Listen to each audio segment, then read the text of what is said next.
మెదక్ జిల్లా పాపన్నపేట మండలం పొడిచెన్పల్లి రైతు వేదికలో సోమవారం ఏర్పాటు చేసిన రైతు నేస్తం వీడియో కాన్ఫరెన్స్ కార్యక్రమంలో ఎమ్మెల్యే మైనంపల్లి రోహిత్ రావు, జిల్లా కలెక్టర్ రాహుల్ రాజ్, జిల్లా వ్యవసాయ అధికారి వినయ్, ఉద్యానవన శాఖాధికారి ప్రతాప్ సింగ్, మండల వ్యవసాయ అధికారి నాగమధురి, విస్తరణ అధికారులు అభిలాష్, ఆసిఫ్, కాంగ్రెస్ కిసాన్ సెల్ నాయకులు ప్రభాకర్ రెడ్డి, పార్టీ జిల్లా అధికార ప్రతినిధి శెట్టి శ్రీకాంత్, మండల అధ్యక్షులు గోవింద్ నాయక్ రైతు నాయకులతో కలిసి పాల్గొన్నారు. ఈ సందర్భంగా ఎమ్మెల్యే మైనంపల్లి రోహిత్ రావు మాట్లాడుతూ రైతు సంక్షేమమే ధ్యేయంగా తెలంగాణ రాష్ట్ర ప్రభుత్వం రైతును రాజు చేయాలనే ఉద్దేశంతోనే అన్ని విధాలా ఆదుకుంటుందని తెలిపారు.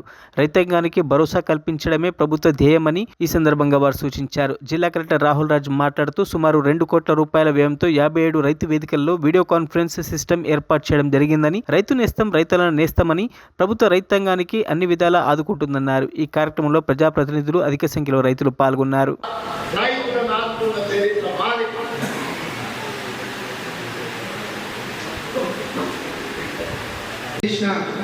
పరిస్థితి ఉంది. కానీ మన ప్రభుత్వం వచ్చిన వెంటనే మరి మా రైతన్న బాగుండాలా, మరి మా అన్నతమ్ముడు బాగుండాలన్న ఉద్దేశంతో ఒకటే ఏకకాలంలో మరి 22,000 కోట్ల రూపాయలు మరి రుణమాఫీ చేయడం జరిగింది అని చెప్పి తెలియజేసుకుంటా ఉన్నా. మరి అదే కాదు, 22,000 రూపాయలు రుణమాఫీ కావచ్చు, ఇంకొక 7,000 కోట్ల రూపాయలు రైతు భరోసా కావచ్చు, మళ్ళీ ఇవాళ కూడా రైతు భరోసా మొదలు పెట్టడం జరిగింది. ఇవన్నీ కూడా మరి రైతుల కోసం, రైతుల పక్షపాతి లాగా ఇవాళ ఈ ప్రభుత్వం పనిచేస్తూ ఉన్నదని చెప్పి అందరు కూడా మరి తెలియజేసుకుంటూ, మరి అదే కాదు, మరి గత 10 ఏళ్ళు మనం ఏం తింటున్నాం, మనం ఏం చేస్తున్నాం కూడా ఎవరు పట్టించుకున్న పరిస్థితి లేకుండే.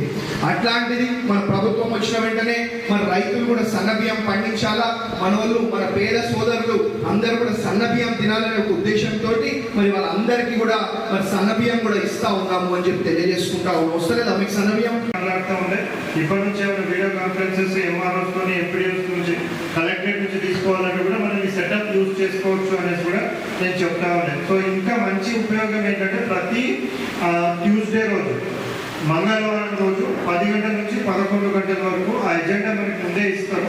సో దాని ప్రకారంగా ఏవైతే రైతులకి ఏమైనా సందేహాలు ఉన్నా, లేకపోతే ఆధునికరణ అంటే మోడర్న్ మెథడ్స్ కల్టివేషన్ చేయడానికి, అగ్రికల్చర్ చేయడానికి ఏమేమైతే మెథడ్స్ ఉంటాయో అవన్నీ కూడా మనకి professor Jayashankar Telangana agriculture university మనకి రంగారెడ్డి డిస్ట్రిక్ట్లో ఉంది.